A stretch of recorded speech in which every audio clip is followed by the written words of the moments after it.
Bienvenue à tous.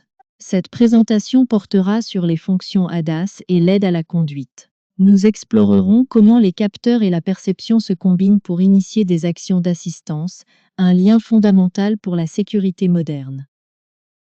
Nous débutons par une introduction au système d'aide à la conduite avancée, connu sous l'acronyme ADAS.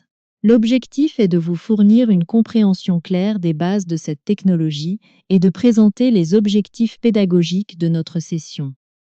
Alors, qu'est-ce qu'un ADAS exactement? Par définition, c'est un système qui exploite les informations des capteurs pour assister le conducteur. Ses objectifs principaux sont d'augmenter la sécurité et d'améliorer le confort de conduite.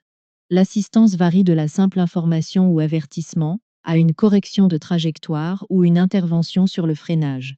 Il est crucial de noter que pour les niveaux 1 et 2, le conducteur reste pleinement engagé et responsable. Examinons les fonctions ADAS les plus courantes. L'AEB, ou freinage d'urgence automatique, prévient les collisions frontales en freinant à la place du conducteur. L'AC, ou régulateur de vitesse adaptatif, maintient une vitesse et une distance de sécurité. Le LKA, ou aide au maintien dans la voie, prévient les sorties de voie involontaires. Le BSD, pour la surveillance de l'angle mort, alerte de la présence de véhicules sur les côtés. Enfin, l'assistance au stationnement facilite les manœuvres en détectant les obstacles. Comment ces systèmes fonctionnent-ils? Ils reposent sur une utilisation combinée de capteurs, tels que le radar, la caméra, le lidar et les ultrasons pour la perception. Cette perception implique une analyse continue de l'environnement pour anticiper les situations de conduite. Les actions qui en découlent peuvent être des alertes, des corrections de trajectoire ou des interventions directes.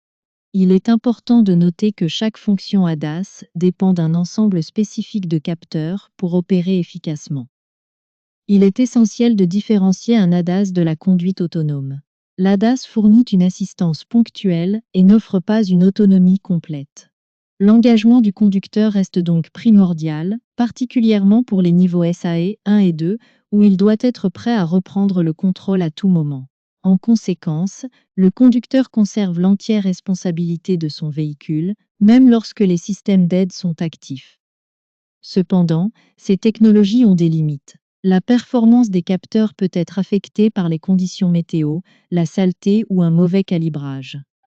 L'efficacité des systèmes dépend aussi de la qualité de l'infrastructure, comme des marquages au sol bien visibles. La reconnaissance d'objets inhabituels et l'interprétation de situations complexes restent des défis. Il ne faut jamais confondre assistance et autonomie, et le maintien de l'attention du conducteur reste impératif. Pour synthétiser, retenons les points clés. Le fonctionnement d'un ADAS repose sur des capteurs et la perception pour déclencher alerte et action. Les fonctions principales incluent l'AEB, l'ACC, le LKA et le BSD. Chaque système requiert des conditions d'opération précises pour fonctionner correctement. Et surtout, la responsabilité du conducteur n'est jamais supprimée par ces systèmes, elle reste entière et constante.